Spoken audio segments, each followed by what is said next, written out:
Hello, good afternoon, and welcome to this webinar of new developments in SIESTA for high-performance material simulations. My name is Emilio Artacho, and this is a webinar offered by the MAX European Center of Excellence.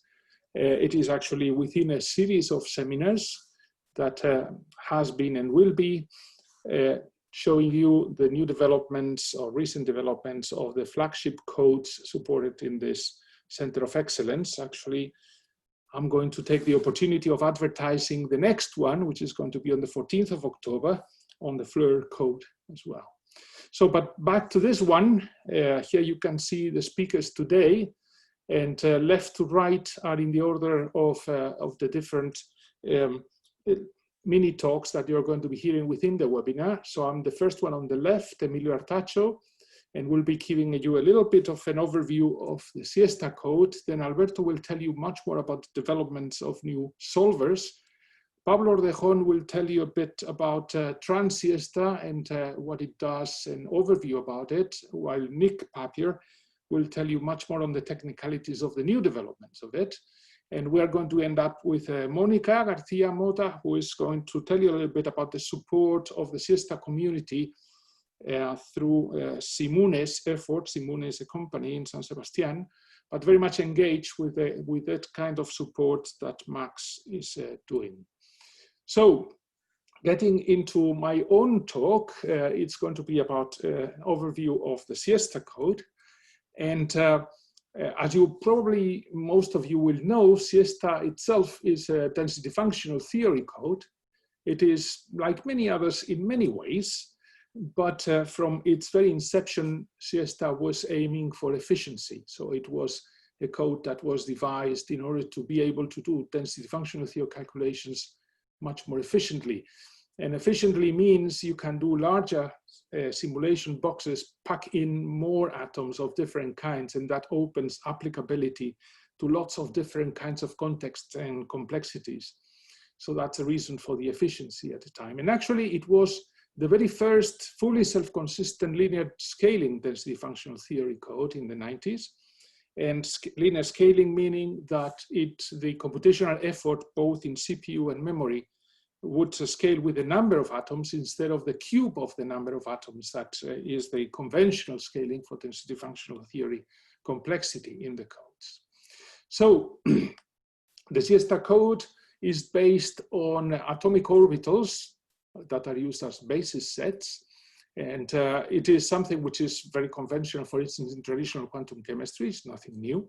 And these atomic orbitals are constituted by functions that are the product of a radial shape and an angular shape for this functional. The angular shape is just spherical harmonics of the kinds that you're probably familiar with, S, P, Px, Py, Pz, and so on and so forth. And the radial shapes, we'll come back to them in a moment.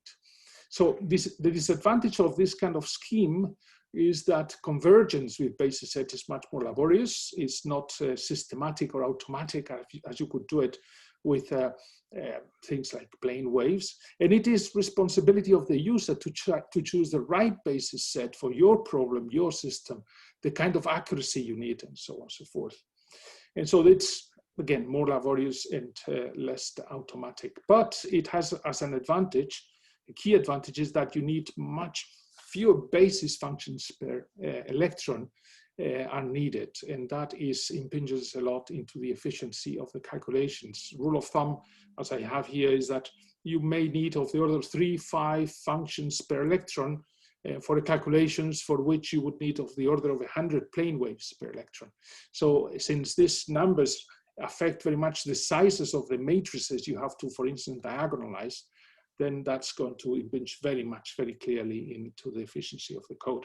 Again, not new, and many other codes are using similar technologies of atomic orbitals as basis sets.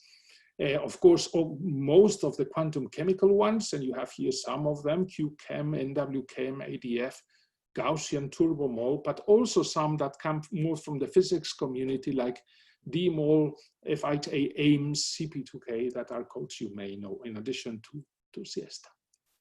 Now, going a little bit more to the peculiarities of SIESTA itself, and actually of the SIESTA method, we are going to be using finite support for the basis functions. And that is the radial shapes that I was talking about for the atomic-like orbitals. They're going to be such that they are actually confined strictly within a radius from the center of that orbital. And from then on, they are strictly zero, as compared with traditional basis sets in which there was a decay, but the decay would not really go strictly to zero up to infinity. That means that the matrices we're dealing with are going to be strictly sparse. We won't need to neglect or cut matrix elements a posteriori. Actually, the zeros in the matrices are going to be exactly zeros. And as long as, this is a key point in SIESTA, as long as you have finite support basis functions with a radial time spherical harmonic shape, the rest is up to you, the user. You can put as many as you want, whatever you want, and of any radial shape you want. In this instance, I normally say that if you want to put the New York skyline as your radial shape, is your problem. You can do it if you wanted to, and if it's good for your calculations. So using that, let me state, for instance, let me put it in as the two key components from the computation point of view of a typical density functional theory code. You have one bit in which, given a density, particle density, electron density in your problem, you compute the Hamiltonian for your particular problem, the Kohn-Sham Hamiltonian. So the computation of the matrices and matrix elements, when you have the finite support I was talking about, together with a discretization of space, here you have a cartoon, your finite support basis functions in 2D, and discretization of space. Actually, once you convert this into lists and sparse matrices, you can get to algorithms that would be absolutely always linear scaling and computational effort. So the calculation of the Hamiltonian and overlap matrices are always linear scaling within SIESTA. And that was from the very beginning of the SIESTA method. And that is a key for the efficiency of the SIESTA code. Then there is a second step, which is, given the Hamiltonian matrix and the overlap, you want to get the energy and the density itself, that is solving the Kohn-Sham eigenproblem. Originally, SIESTA was devised with linear scaling solvers that were based on localization of solutions. So here, again, on a cartoon basis, if you have these smaller circles, filled circles, as the pseudopotentials, if you want, the ions, and then the slightly bigger ones are the finite support region for the basis orbitals. You have a much bigger ones, the solution wave functions that we're after. You can think of them as Wannier-like solutions of your problem. Of course, that would be for insulating or semiconducting problems. That was everything we had at the very beginning of SIESTA. Since then, it has evolved, and now we have many different solver options or various solver options, from linear scaling to cube scaling, involving conventional diagonalization of different flavors, and so on and so forth. But there will be a talk dedicated to that, so let me not expand much more on that. So once we had that kernel of the code at the very beginning, from very early on, the SIESTA was offering typical things from DFT code. So you could use different kinds of GGAs, you could do first principles molecular dynamics, different kinds of relaxations, different analysis tools, and so on. And the early code and the details of the method are all explained in a key publication in the Journal of Physics Condensed Matter of 2002, Soler and other co-authors. And since then, it has evolved, and it has evolved substantially. And there is a recent account of the recent status in this other paper by Alberto Garcia and others in the Journal of Chemical Physics this last year in 2020.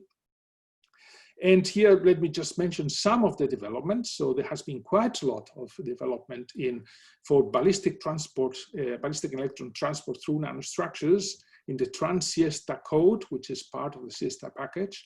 There is also time-dependent DFT in real time. There is full spin orbit coupling with non-collinear magnetism, various eigensolvers with different scaling, as I was mentioning before, and Alberto will tell you more about. Density functional perturbation theory for phonons and other kinds of small perturbations in linear response. There is also multi-scale options, so having things like QMMM in bio settings or second principles calculations in large-scale materials calculations are also possible. Time-dependent density functional theory in linear response as a function of omega, and GW post-processing calculations on top of SIESTA results is also possible now by developments done on top of that by Daniel Sanchez-Portal and Peter Koval and others, and many other things in terms, for instance, of analysis tools and post-processing tools.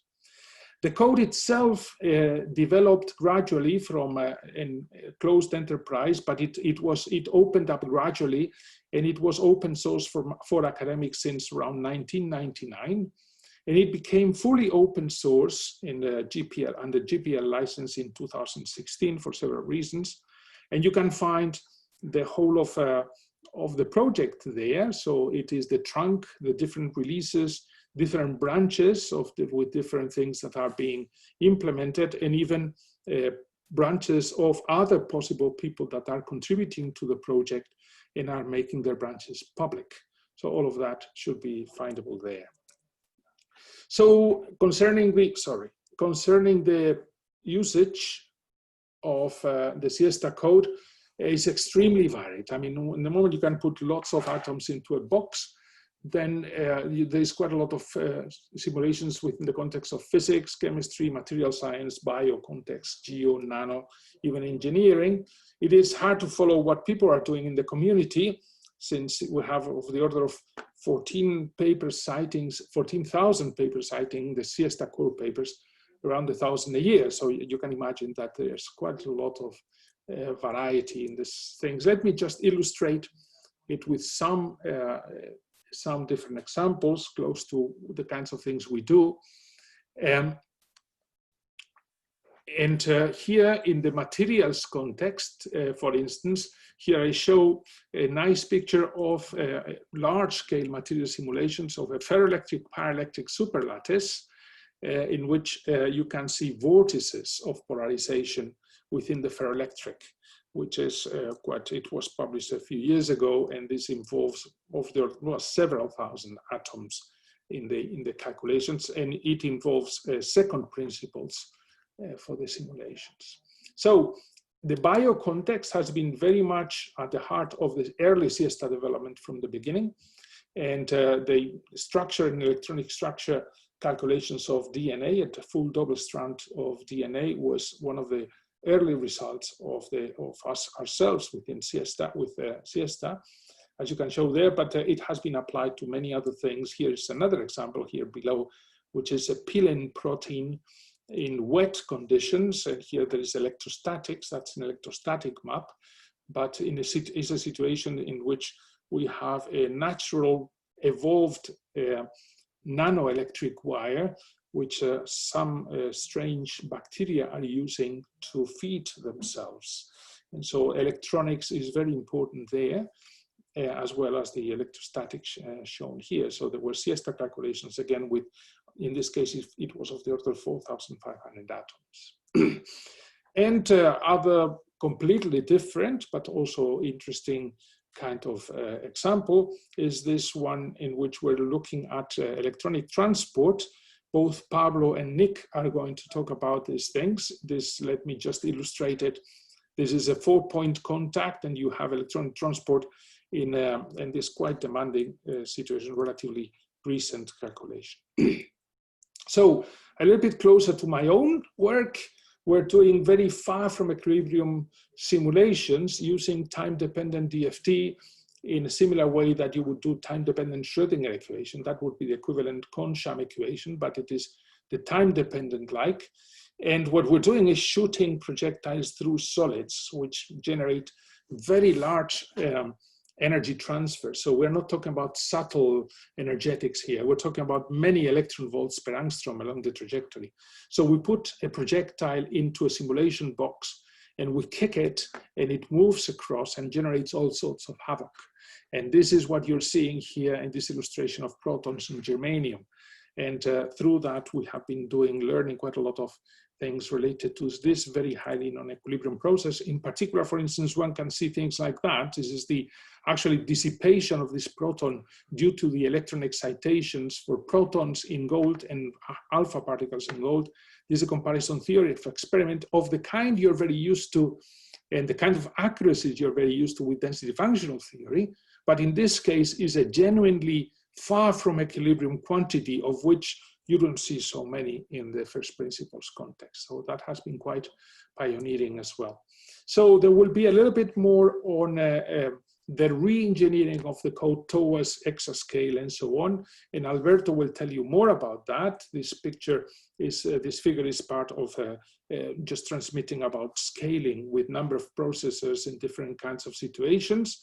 And I'm just flagging it up for as an advance for next speech. But let me mention in this context something which again is close to my heart, which is we are re-engineering codes, and Max is very much at the heart of bringing electronic structure codes towards exascale computing, but we're not doing it in the old way. We're changing paradigm, and this is something that we have been pushing for some time, which is, if you see about this figure on the left, that would be the old way of doing things. You have an electronic structure code, which is monolithic in the sense that the whole code is being delivered as one single unity to be compiled and used, and it is based on relatively very, very basic and fundamental libraries. We're changing to this other new paradigm in which the electronic structure driver is in itself a part of a much more modular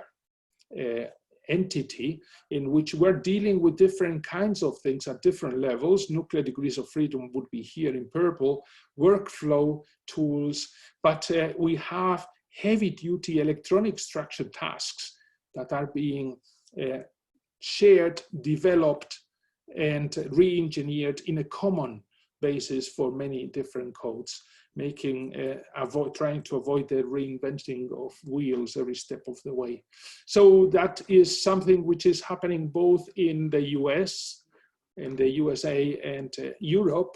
We're both pushing it, and actually in collaboration. Here you have just pictures showing, for instance, here the electronic structure library that has been pushed by CCAM, in which you can see probably codes that you have heard about. Here is SIESTA, but also a Bennett, Octopus, FHA Ames, Quantum Espresso, Big DFT, that have been joining together in order to put together different kinds of, and extracting things, bits of codes that can be librarized, made libraries, and then shared and re-engineered themselves instead of re-engineering the whole code. Same here for the LC effort in the USA about electronic structure solvers. And in this context, let me just finish by mentioning this electronic structure library. It is, of course, bundled, trying to make it easy to use for the community, for people compiling it and so on. But quite a lot of the effort is actually by people that are now in Simune, the company I was talking about before, of which Monica will tell you a little bit more. And with that, I want to finish and give time for my colleagues to tell you about other kinds of things within SIESTA. So thank you very much for your attention. And the next speaker could take control of the screen.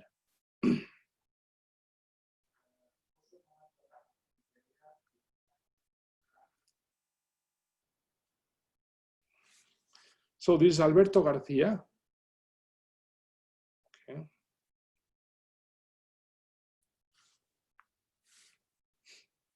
I forgot to unmute myself. Okay. Okay, this is Alberto Garcia. I'm going to tell you about one of the parts, one of the modules that Emilio was talking about in his transparency, the quantum engine, which is at the core of SIESTA and is the calculation of the actual electronic structure.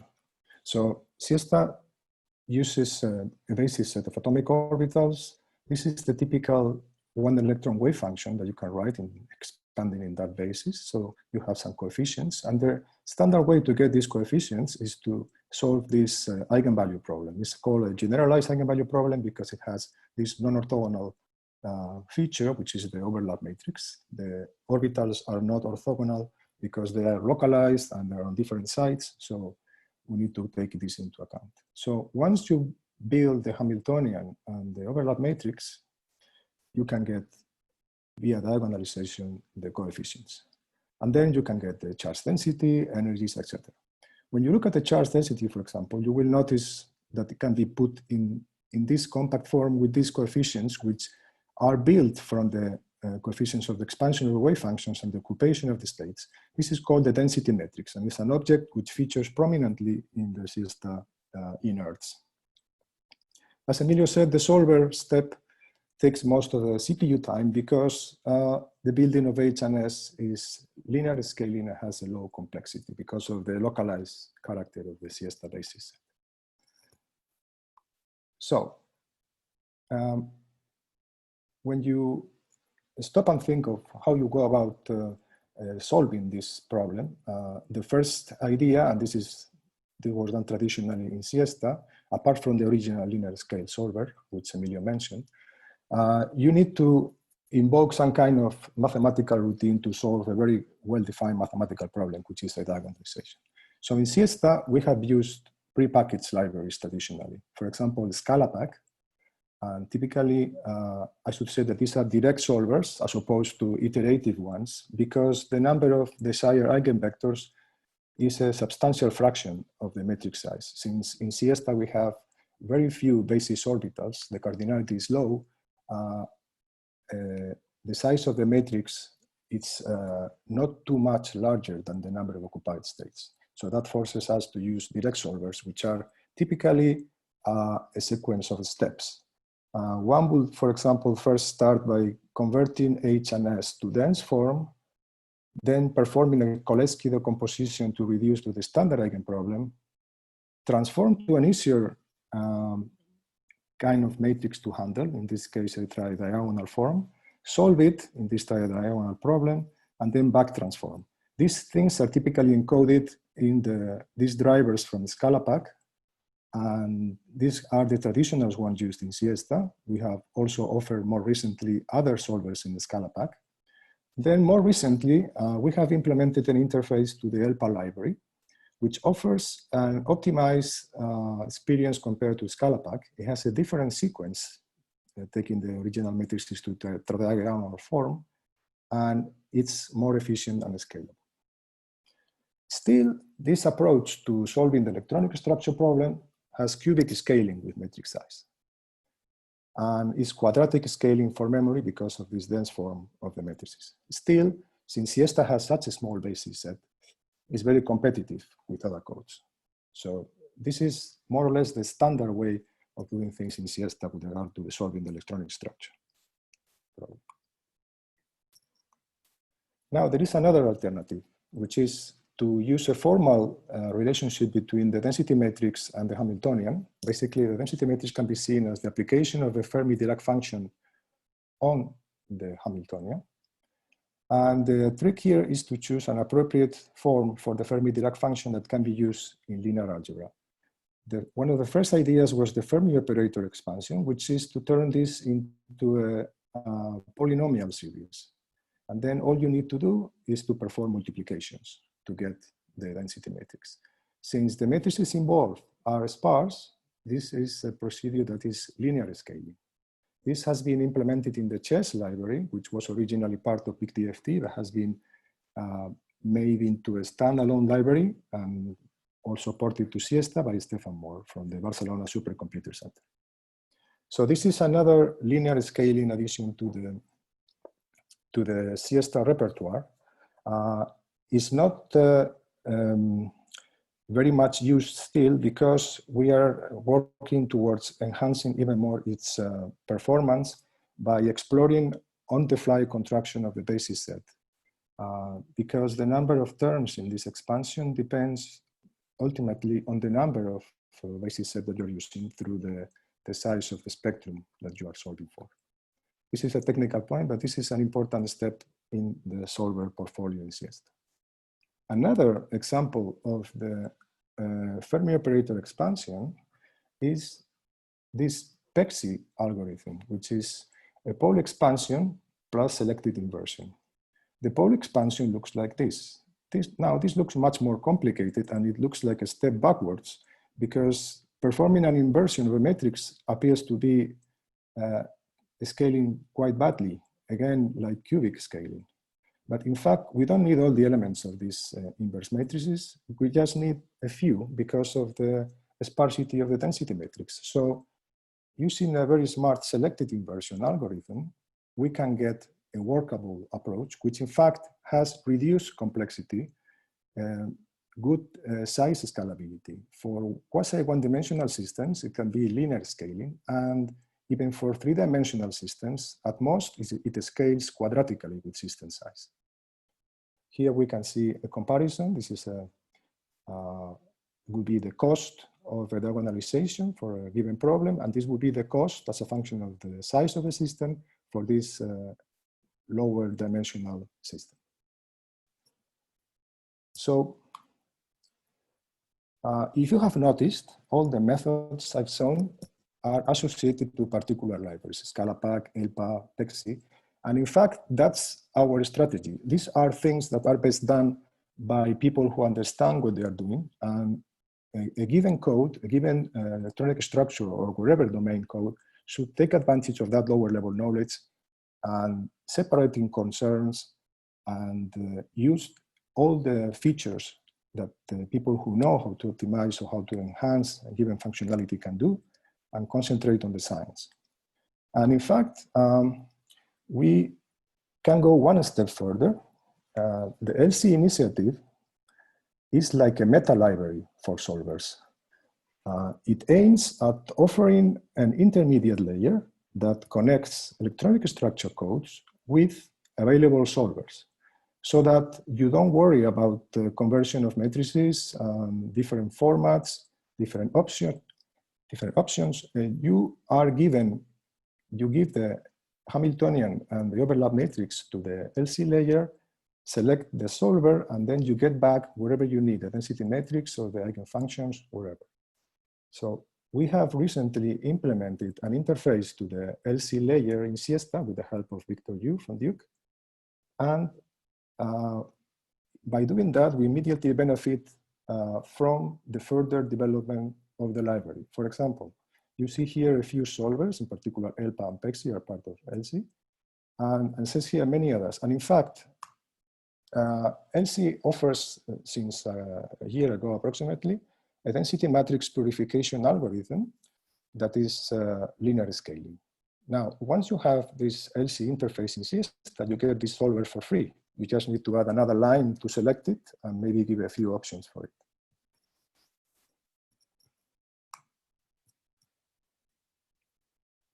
Another benefit from using libraries is that you get the benefit of improvements to the performance. And in particular, a very important one is GPU acceleration. This is a sketch of the acceleration obtained in going from using only CPUs in a Marconi 100 computer, which has 32 CPUs per node, and turning on the GPUs, of which this machine has 4 in each node. This is a sketch of the node.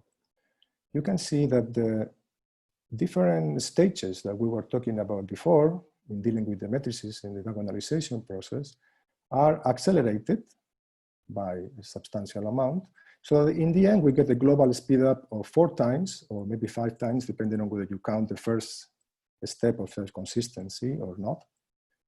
And the good thing is that these enhancements are continuing. I mean, this is not a fixed photograph of, this is just a fixed photograph of what it was the development of these libraries. If the ELPA developers get better kernels, we will immediately benefit from them. And if LC improves the offerings, we will automatically benefit from them. For example, you can see this light blue segment. This is the building of the density matrix once you have the coefficient of the wave functions. Up to a few months ago, this step was not accelerated. It was not handed over to the GPU, but now it is. So we can get much better performance for this part for free. Another benefit of the separation of concerns. Looking at the scalability of, that is, how well the code performs when you increase the number of nodes for a given problem. This is a picture corresponding to a benchmark for a silicon quantum dot with approximately 35,000 orbitals. Here is the reference diagonalization using only CPUs. Actually, this uses the direct ELPA interface in SIESTA. When you turn on the GPUs, you get the approximately 3 or 4 times speed up, and you see, well, a degradation of the scalability when you get to a sizable number of cores. And this degradation has to do with the fact that you're not filling the GPUs with work when you have too many nodes for a given problem size. And another illustration of the benefits of the LC library is this comparison. This looks like a minor thing, but this is a logarithmic scale. This is an improvement using LC over the direct ELPA interface in SIESTA, because LC is doing better things, is handing over to the GPU more things and using better data structures. So again, this is a win for SIESTA by using appropriate libraries for the diagonalization. But still there is this concern about the scalability. Can we do better than this in terms of scalability? And in fact, we can.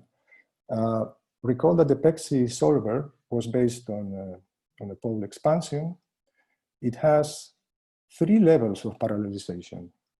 The typical one in SIESTA, which is over orbitals, this parallelization over poles, which is nearly trivial, and there is also a more technical one, that is parallelization over trial values for the chemical potential that you are trying to solve for as part of the solution of the problem. It also has a reduced memory footprint because it only deals with the sparse matrices. And it has reduced complexity at most n squared, as I said before. So for example, these are quasi one-dimensional problem, a strand of DNA. And this is a sandwich of graphene and boron nitride. In both cases, nearly 200,000 orbitals. Now, the diagonalization is up here, and it starts at a sizable number of processes just because you cannot fit the problem in fewer processors. Whereas PEXI can do it, and in fact, the CPU time involved is much more. So we did a shootout of methods in high performance computing for very large systems with this benchmark based on coronavirus protein immersed in water. It's about 9,000 atoms and about 60,000 orbitals. This is quite big. And we compare the performance of the diagonalization with and without GPU and with PEXI. Again, you see here the improvement in the diagonalization time when using GPUs, but again, with the reduced scalability. It looks as if it's going to saturate pretty soon here. Then when you use the PEXI solver, you can take the scalability to much larger number of processors. These are 256 nodes, and each node, remember, has 32 CPUs. Another way to look at this is to plot this in a 2-dimensional metric diagram, in which one of the legs is time to solution. This is a very good metric for everybody involved in scientific calculation. You want to get the results faster. But this is also a very relevant one, the cost. You don't want to wipe out your allocation too fast. So here you can see that, in fact, diagonalization is much more efficient in terms of cost, and it gives you a lower time to solution. But if you really want to push it to lower time to solution, you just really use the PEXI solver.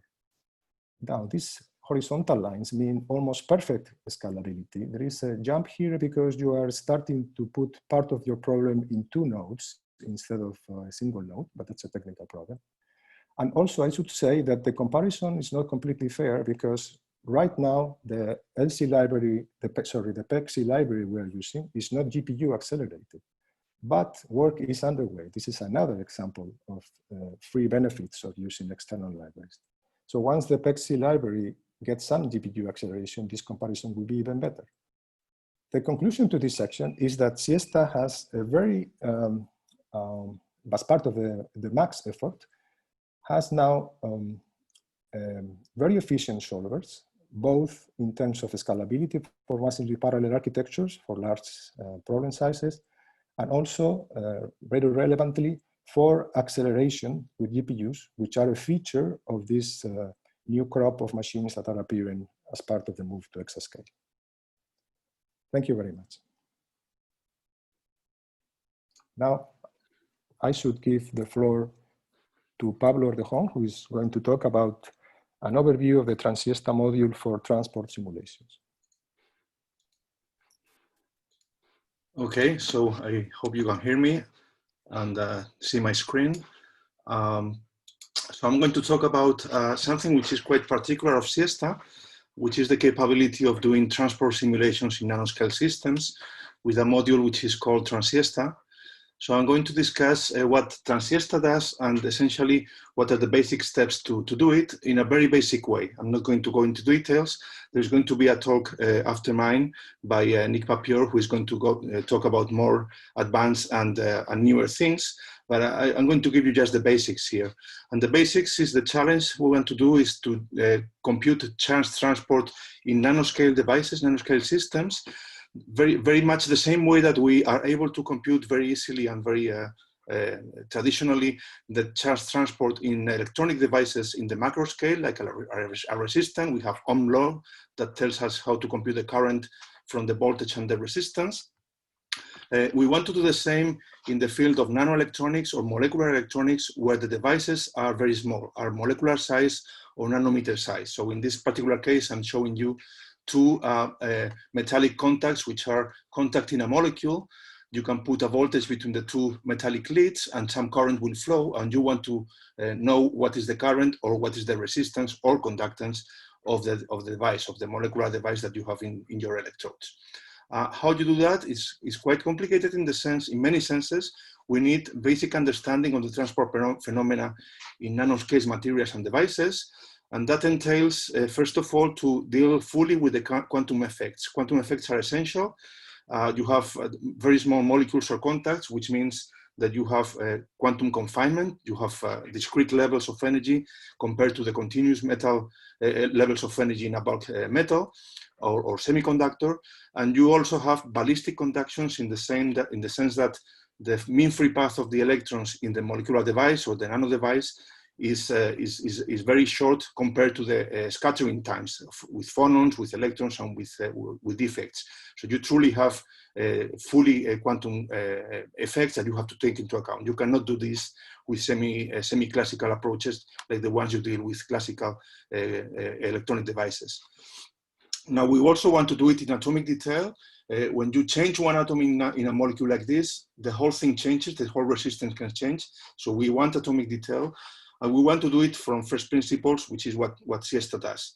So for that, we developed a number of years ago, almost 20 years ago, a module for SIESTA, which was called TranSIESTA. It's still called TranSIESTA, which performs these quantum transport calculations fully from electronics, from density functional theory, from first principles. So there is no parameterization here.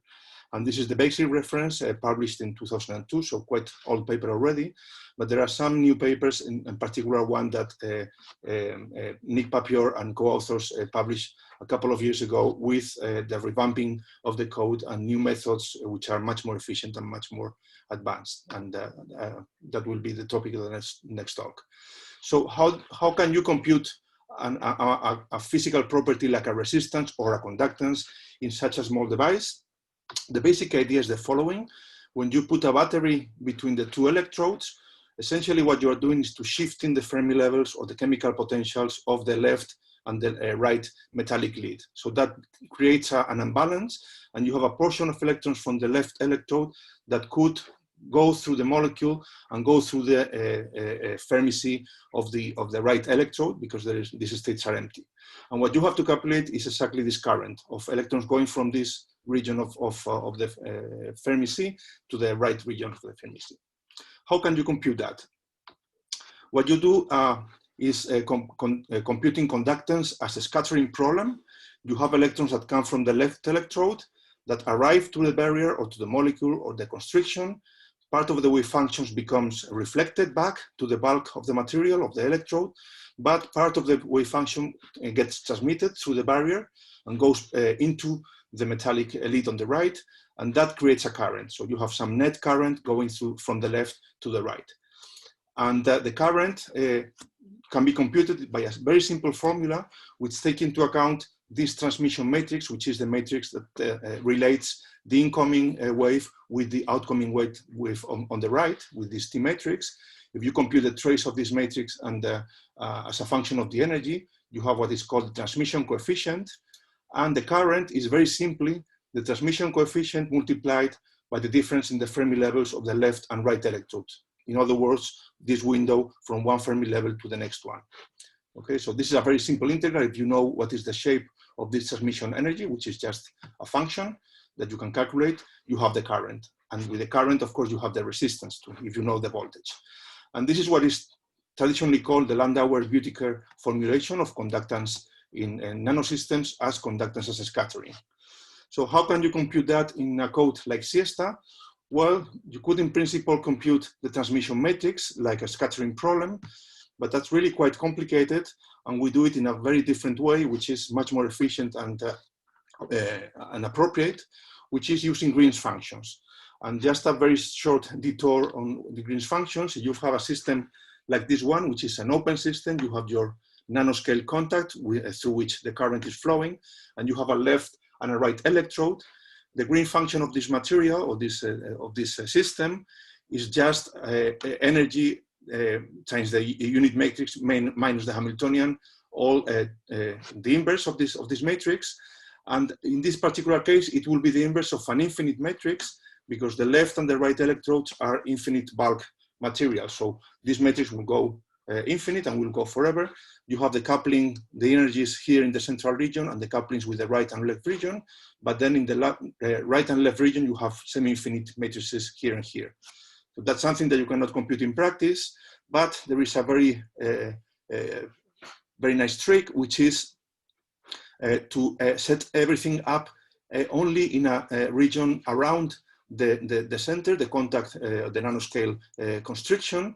So you take into account only this small section of a space, and you assume that on the right and the left, what you are left is with purely bulk electrodes. So here the electronic structure and the Hamiltonian will be the same as the bulk electrode. So you can do that if this contour is deep enough into the bulk of the electrode.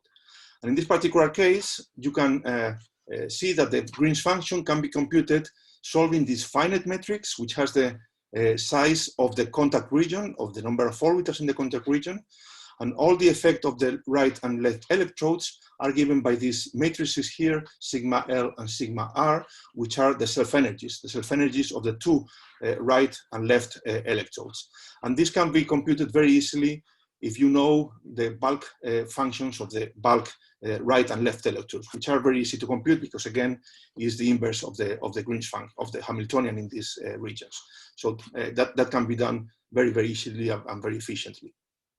So with this, you can just, by inverting a finite size matrix, which is perfectly doable, you can get the Green's function of the contact region. And from that Green's function, you can get exactly what you need for transport. You can, for instance, compute the transmission matrix, which is going to be just the Green's function in the contact region, multiplied to the left and the right to what is called the coupling matrices, which is just the imaginary part of the self-energies. So again, having the self-energies of the left and right electrodes and the Green function of the contact, you can have the current.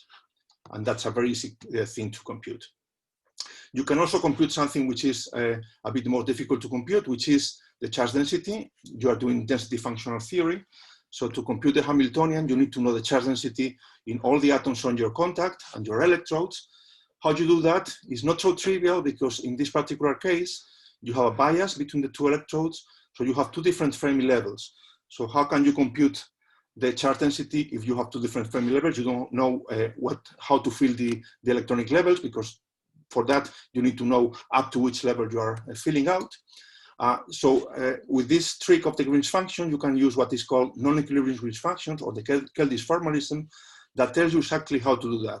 if you know the Green's functions and the self-energy, you can compute the density matrix just by filling the states that come from the left electrode with the Fermi level of the left electrode, and the states coming from the right electrode with the Fermi levels of the right electrode. So you have to compute two energy density matrices, which again have to do with the Green's functions of the left and the self-energies of the left and the right. So these are all things that you can calculate if you have the Green's functions. And this is exactly what TranSIESTA does. So to do that, you need to set up your system appropriately in TranSIESTA. And let me give you the basic steps to do it. The first thing you have to do, of course, is to set up your molecule, the coordinates of your molecule or your nano device, your nano contact. Then you have to attach a few atoms that contact the molecule with the left and the right electrodes. In this case, it's a pyramidal shape of gold atoms in this particular case. Then you have to attach a few layers of your left and right electrode. And this number of layers has to be sufficiently large because all the screening created by the molecule in the bulk metal has to be taken into account within this region. So in this particular plot, I just put two and one on each side, but this is not enough. You would need to have a few layers so that the screening is completely taken into account. And then what you do is you link that with bulk electrodes at the left and the right, which are just purely periodic bulk crystal electrodes for the left and right electrodes. And these electrodes are not considered in your calculation. So your contour calculation, your contact is going to be this region here, and you are going to invert a matrix of this size. But you will take into account fully the physical effect of the left and right electrodes by the self-energies that you have to compute from the bulk calculation a priori. So again, wrapping up, you need to consider the molecule as a defect in the sense that this defect has some effect in the electronic structure of the left and the right leads. And you have to make these regions in the left and right large enough so that all this screening is taken fully into account in this region. So you have to ensure that the electrodes at the left and the right behave really as bulk electrodes. You need a previous SIESTA run to compute the bulk electrodes and the self-energies. And then the SIESTA calculation, the TranSIESTA calculation, is done by inverting the Hamiltonian in this region of space only. So that's a finite size region. A particular technical point here is that in the direction perpendicular to transport, so in this direction and the direction perpendicular to the screen, TranSIESTA usually assumes periodic boundary conditions. So actually you are computing a periodic array of this molecule repeated in space.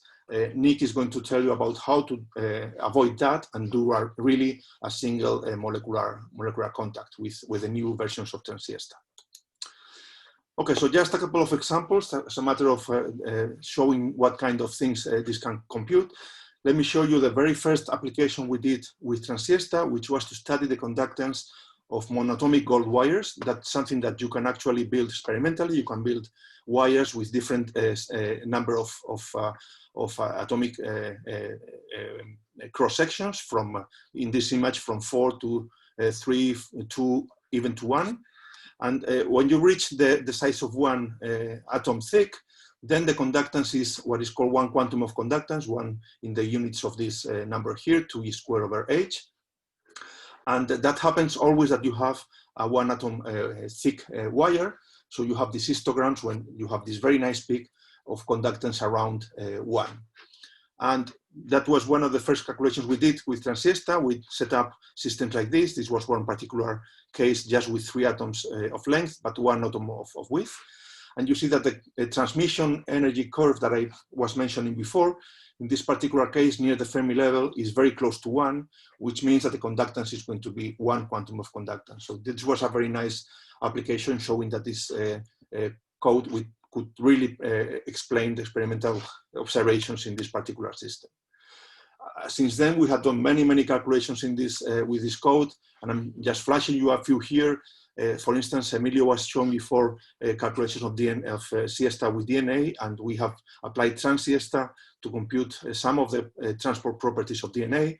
For instance, this is a case in which 2 nanotubes are used as electrodes, and you steer how much current is through in the, across the DNA chain, which depends on the specific sequence of bases which you have in DNA. So you could use this resistance or conductance measurement to determine what is the sequence of the DNA chain.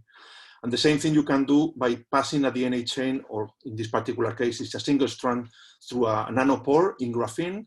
And by looking at the current that you generate in graphene with a voltage between the two sides, that current depends on which base is going through DNA, and then you can also sequence the DNA chain with this method. But we have also used it for electric wires. So if you want to use a nanotube to connect two graphene devices, you can, with TranSIESTA, determine what are the properties of conductance of these contacts, or something much more general, which is STM imaging. So you have a tip that you put on top of a material. In this particular case, it's a surface when you have a fullerene molecule and some complex organic molecule. This is also a transport problem because you put a difference in voltage between the tip and the sample, and some electron current is flowing. And you can, with TranSIESTA, you can even image or simulate the images that you will measure experimentally with the STM tip. And I think Nick is also going to show an example of that in his talk. And that's all I wanted to show you. Thank you for your attention. And if you have any questions, I'll be happy to answer. So let me give the floor to the next speaker, which is Nick Papier. He's from DTU in Denmark. And he's going to talk about performance optimizations and new functionalities in TranSIESTA.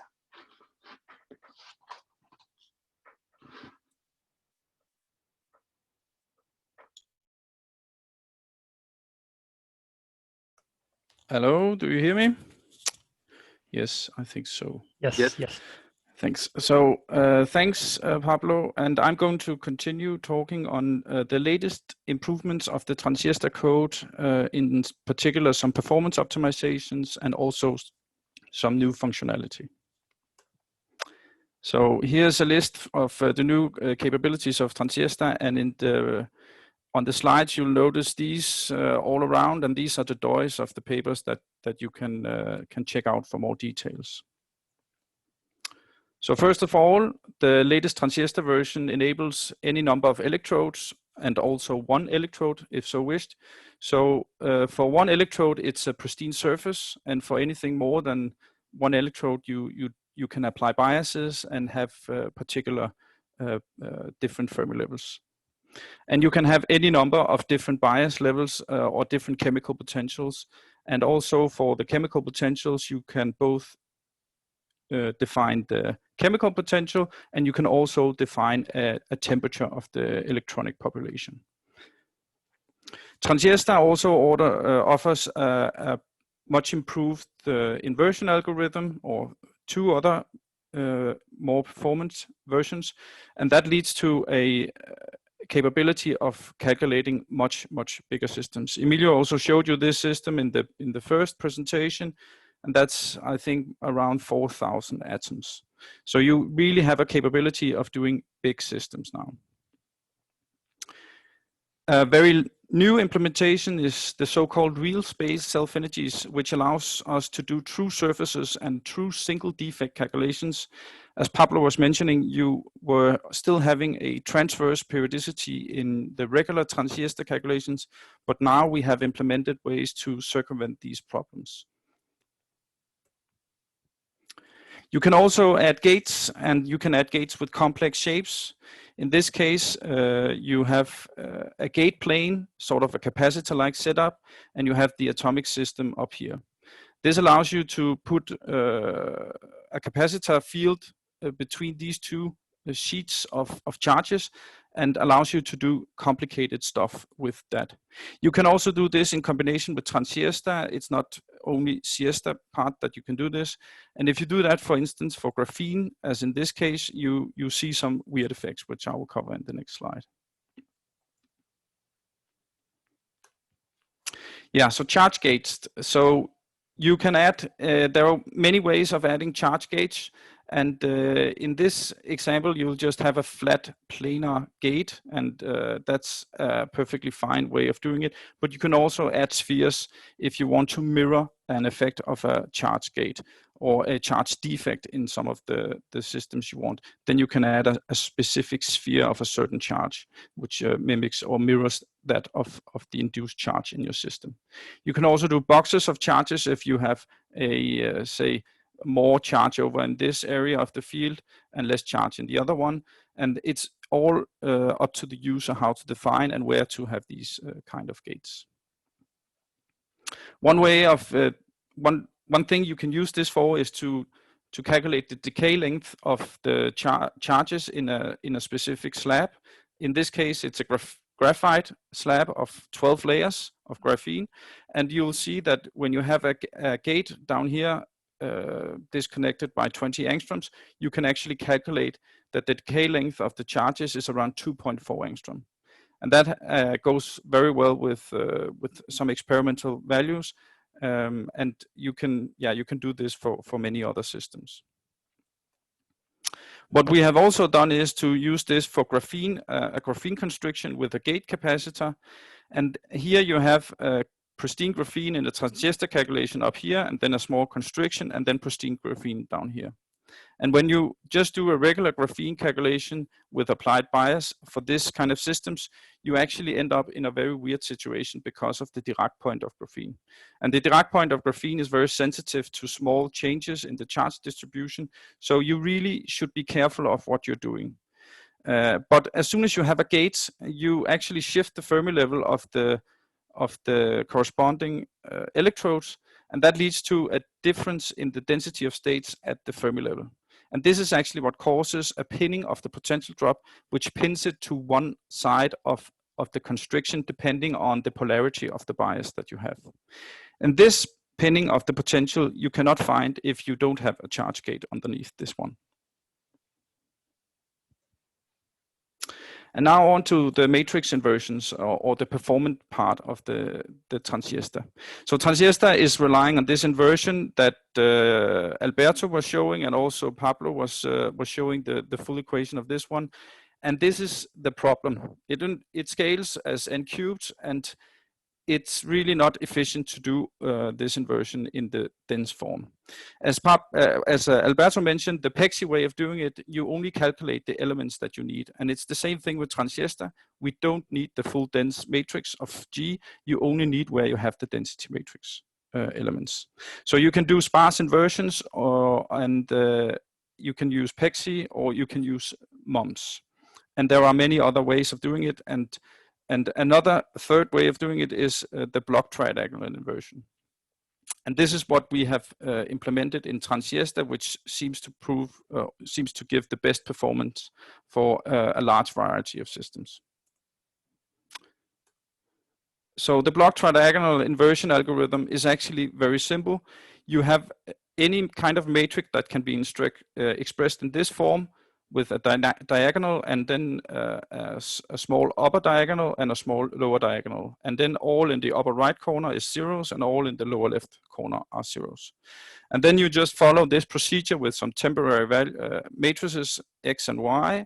And when you've calculated these, you can actually calculate the entire inverted matrix.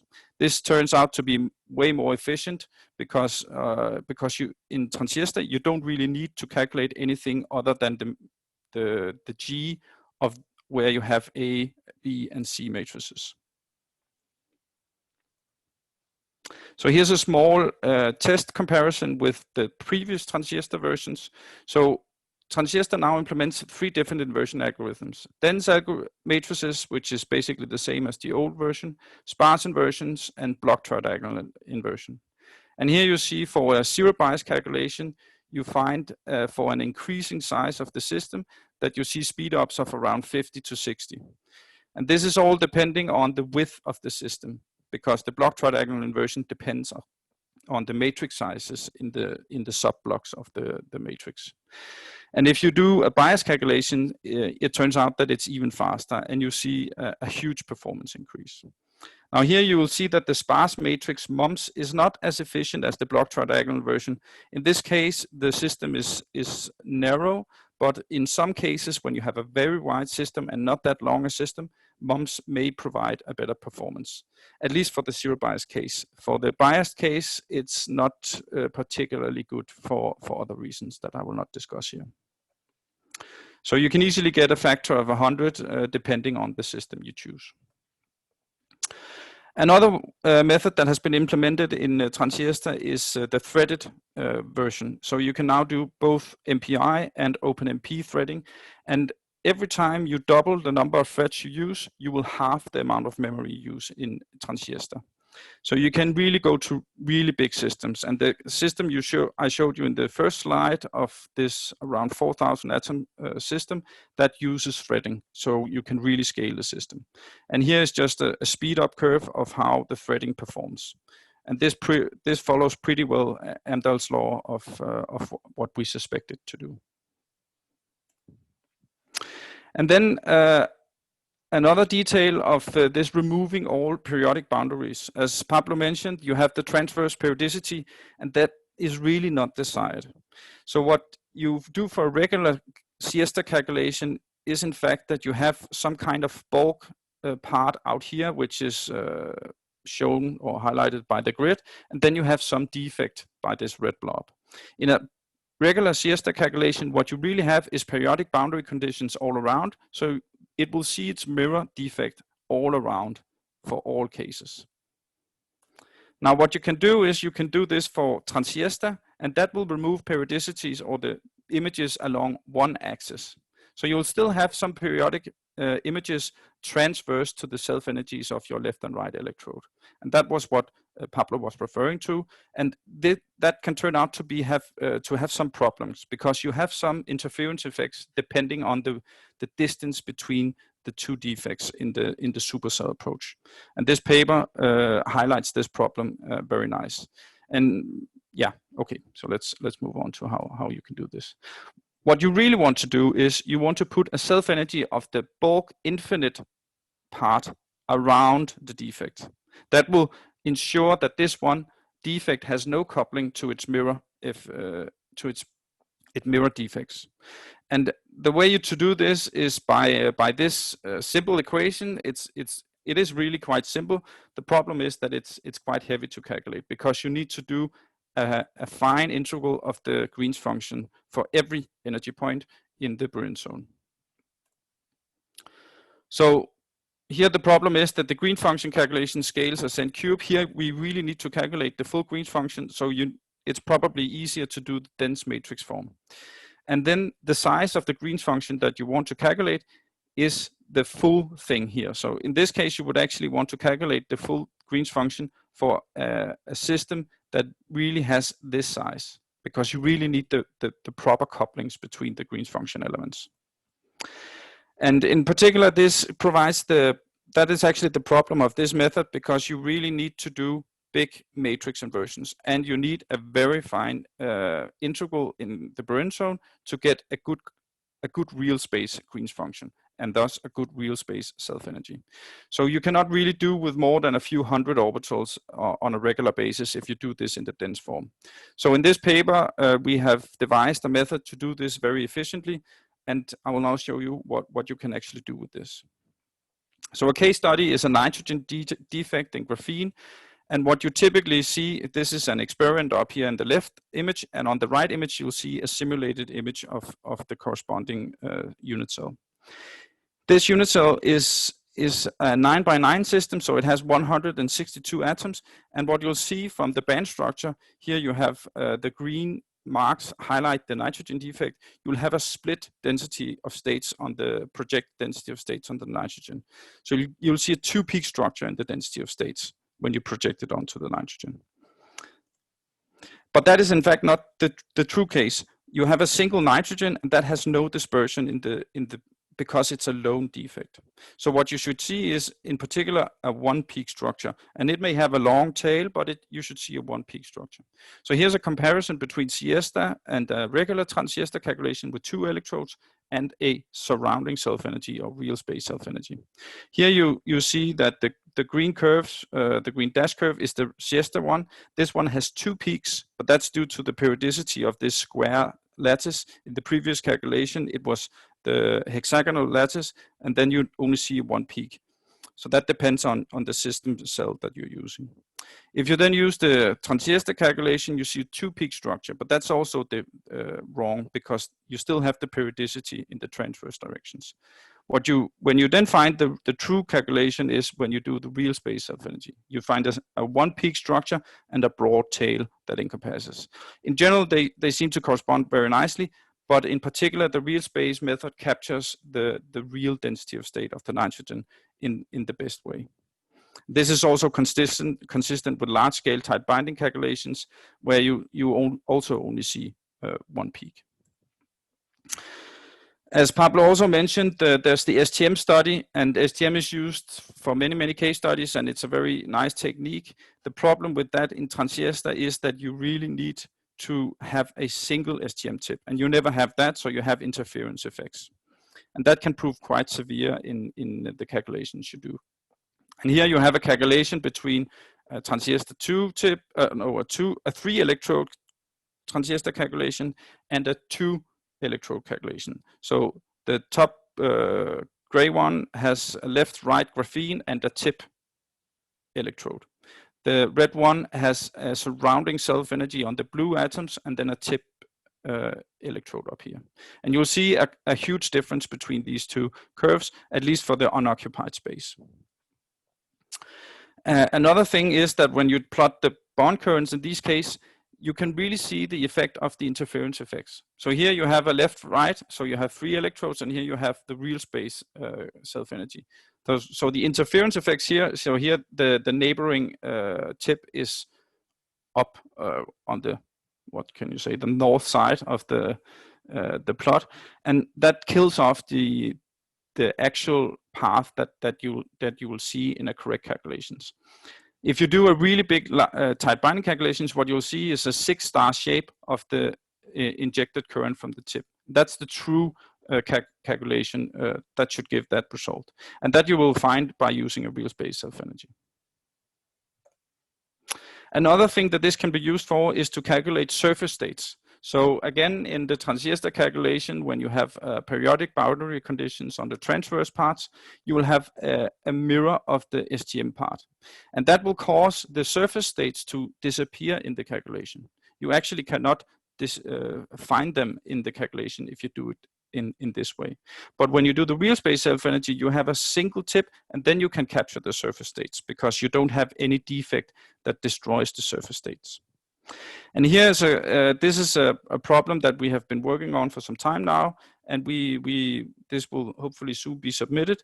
And what you will find is that when you do the regular TranSIESTA with 2 electrodes and transverse periodic boundary conditions, you'll find a black curve here. So there you don't have any surface states. But when you do the real space self-energy, you actually get a increased transmission just below the Fermi level, and that corresponds very nicely with the binding energy of or the energy that corresponds to the surface state. And the problem is that here you first of all, in the periodic boundary condition calculations, you don't really get the surface state due to the interference of the STM tips with itself. And here you can really also absorb the electron in the surface state. So here you cannot really figure out where it actually goes, the electron, but you just know that it goes somewhere along the surface or in the bulk. So in conclusion, there's a huge memory reduction and a performance improvement in the TranSIESTA calculations that enables you to do really big systems. It scales to many more cores due to threading. So TranSIESTA is still only parallelized over energy points. But if you employ threading, you can really go beyond this for a really large scale calculation.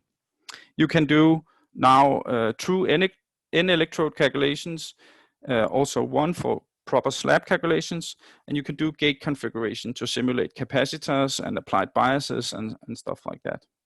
We also have this efficient calculation of the real space self-energies that allows you to do single defect calculations, which is, if you have concerns of interference effects, this is the correct way to do it. And by that, I will acknowledge the the people who actually did most of the work, and then also announce a coming workshop on the TranSIESTA TP-Trans workshop that will be held in May 17 to 21, and that will be a virtual workshop. And other than that, thanks for the institutions that have been funding this, and I think that's it. So I will give the floor to Monica. Thanks.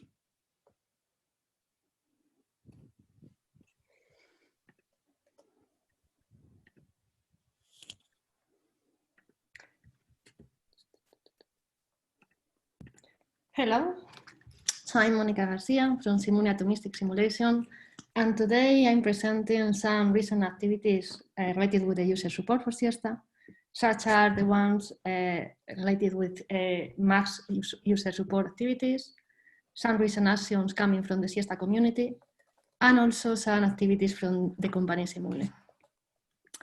So in mass, there is a strong interest on offering support for the material science community, and they offer support for mass code and beyond, and also high-level consultancy. In this link, you can find further information about mass services. And here you have a list of the mass code, the list of the mass codes. Well, this slide is only to give you some examples of mass support actions.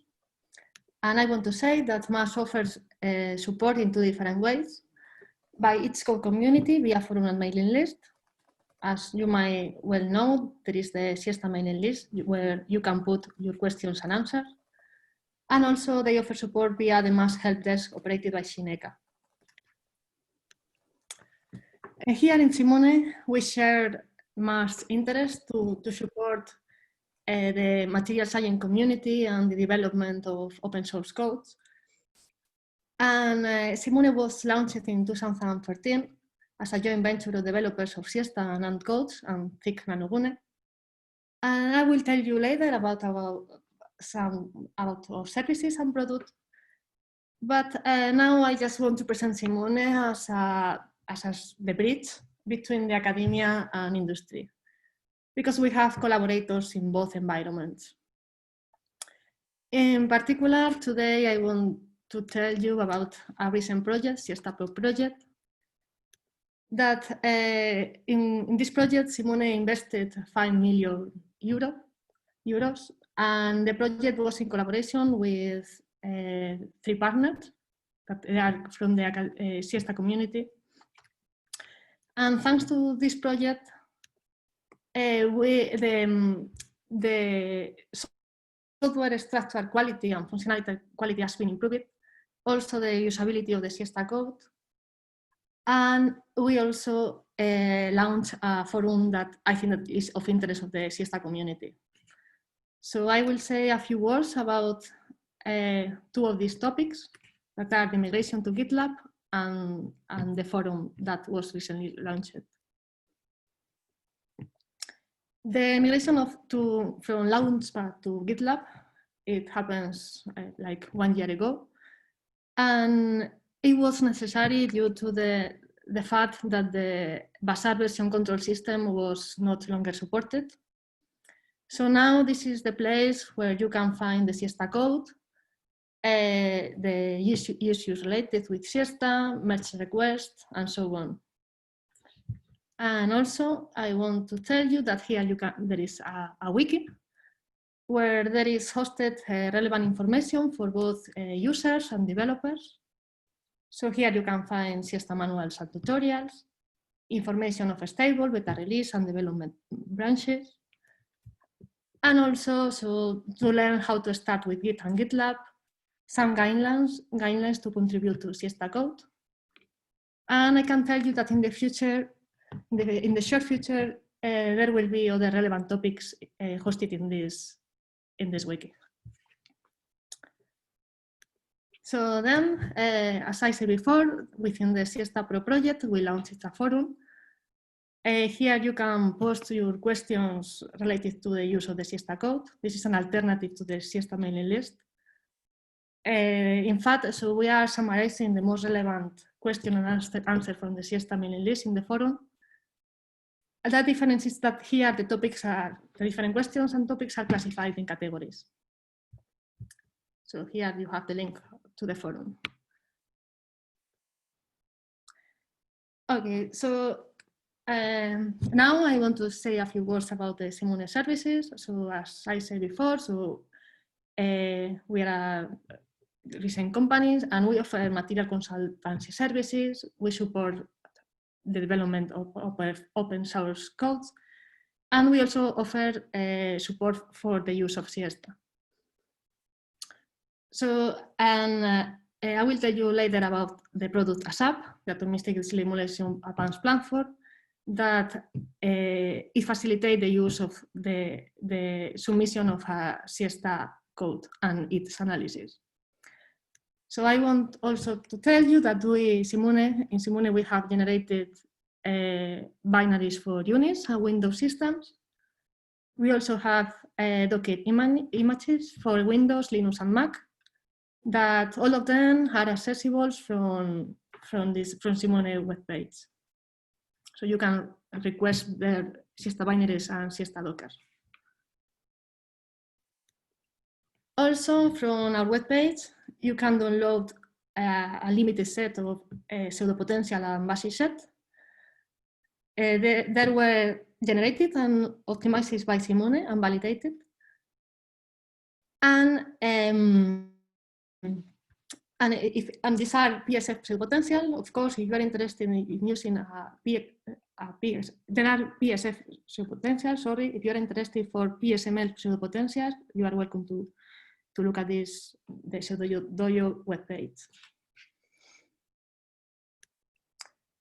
So finally, I want to introduce you ASAP, Atomic Simulation Advanced Platform. As I said before, this is a user-friendly graphical user interface that facilitates the complete submission and analysis of a SIESTA code.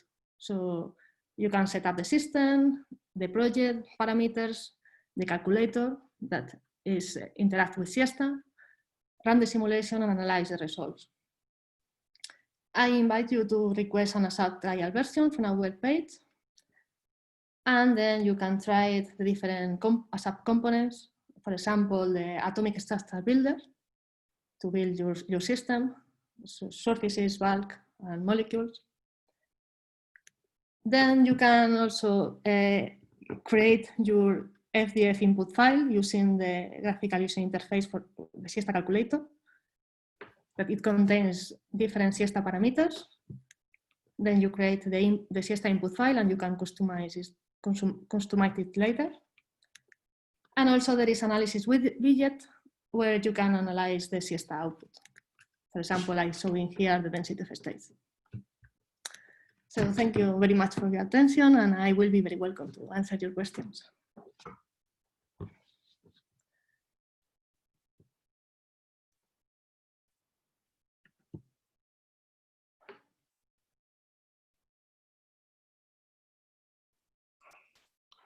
Okay, if I guess you can hear me. So this is the end of the webinar. We have been answering some questions in the question and answer bit, as many as we could. If there are other questions you would like us to answer now.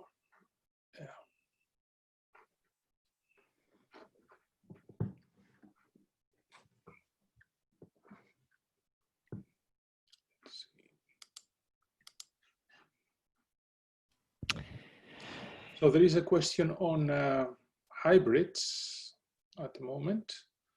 And so there has been an implementation of hybrid functionals in SIESTA. It's quite recent. It was done within the SIESTA Pro project that Monica was discussing before.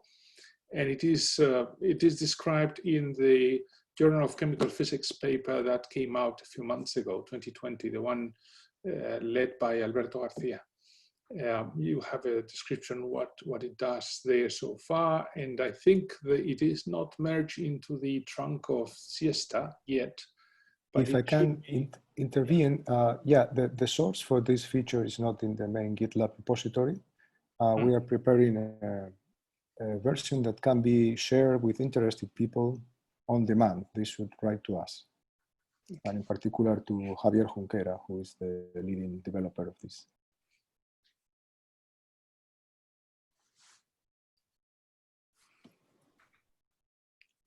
Somebody is asking about whether one can rewatch this this seminar actually. So maybe Francesco, do you know how that can be done, or whether that can be done? Yes, this is a very good point. Thanks, Emilio. I was about to write in the chat, but I take this opportunity to say that by tomorrow you will be able to have the recorded webinar session in the Max website, in the specific web page of this webinar, and probably by tonight you will be able to find your presentation slide as well. There is a question about Simune that maybe Monica is the best one. So the question is by an anonymous attendee. Is Simune free? Okay, I can clarify this. So Simune is the name of the company, and the software that I was talking about is a SAP that is a commercial software. So we offer a trial, but the software is commercial. But so we integrate open source code, but it will be with the Simune license, the software. But Simune has also offered some services that are, so there is support offered by Simune through the forum, and other services that have been for free, for instance, things done for pseudo potentials and basis. Exactly, yeah. Yeah, the pseudo potential, the SIESTA binary, and the SIESTA Docker, we are offering for free to the SIESTA community. Okay. So that also answers another question, whether there will be an academic version of a SAP. And I don't know whether that's the plan, Monica? Yeah, this is the plan. So, I mean, it will be a license, not academic, so the software it will be always commercial, but with an academic license and a license for industry.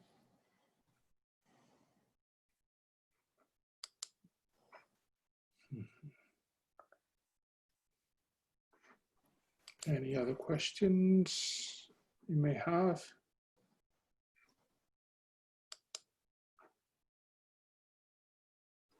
Or any of the panelists, if they have seen any questions they would like to answer or to expand on. Yes, there has been a request for binaries, precompiled binaries. And this is part of the larger issue, which is the building of SIESTA, with the push to use many libraries. Of course, the compilation of the code is no longer as easy as it used to be. And we are working on two fronts. One is to provide as much as we can good documentation, although the idiosyncrasies of computer centers and machines are very difficult to deal with perfectly. And the second is to provide new technologies like Docker, containers, and pre-built binaries, or even distributions like Ubuntu and Conda Forge, things like that. All this is being worked on. This is a major priority for us, and we request your patience, because it's going to be great once we figure it out. Okay, there has been another question on training, and there are plans for SIESTA schools, SIESTA and TranSIESTA schools separate, that have been regrettably postponed because of the pandemic, but in 2021 there should be things coming up on this front. There has also been a question on the possibility of training with us, and also of collaborating with us. And I had a tentative answer in the written question and answer bit, in which essentially that kind of thing goes. We are active researchers in science, and so having people coming to collaborate or collaborating with people goes in the traditional way as we do collaborations in science, so finding support and finding topics of mutual interests. So the wider spreading of the use of SIESTA goes in terms of formal training, either in schools or seminars and so on. Any other question, or anybody else of the panelists that have spotted anything they would like to expand upon?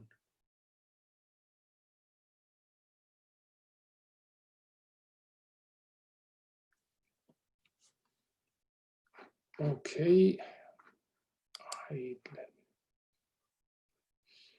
So there's another question on the possibility of doing time-dependent DFT calculations with hybrid functionals.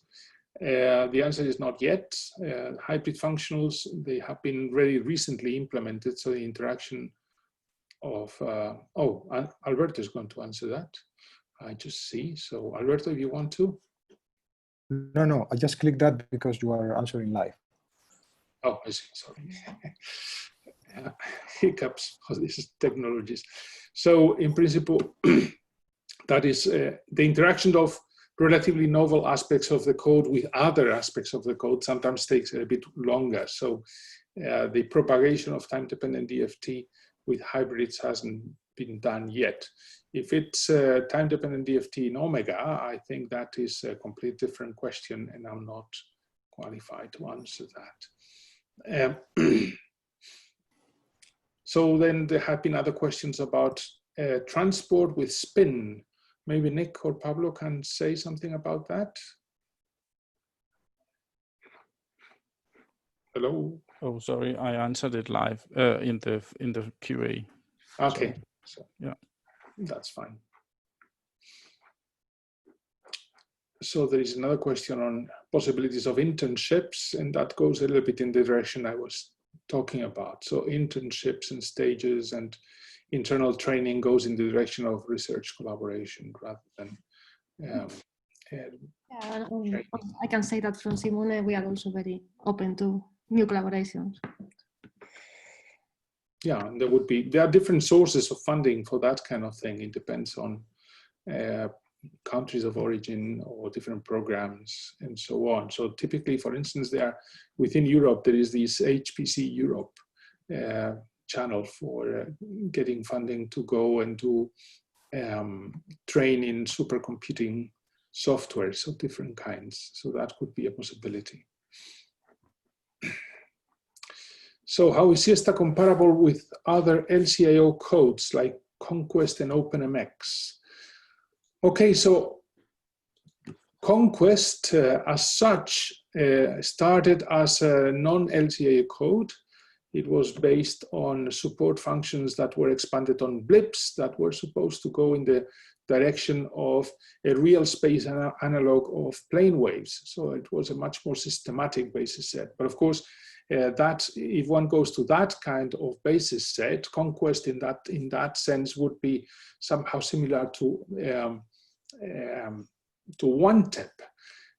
But Conquest then also offered the possibility of doing LCIO within it.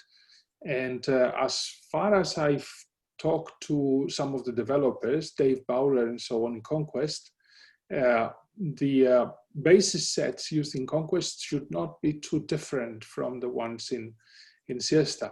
Although, of course, quite a lot of the technicalities within are going to be quite different. So I have never used Conquest myself.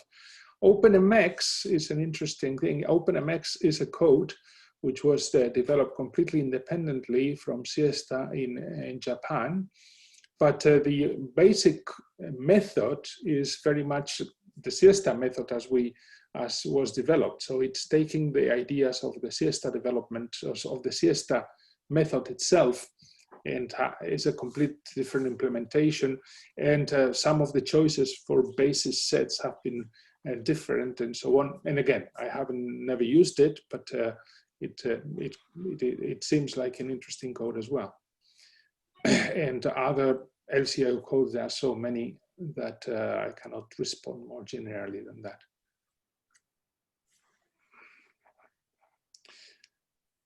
Okay, so the spin has... So Emilio? Yeah.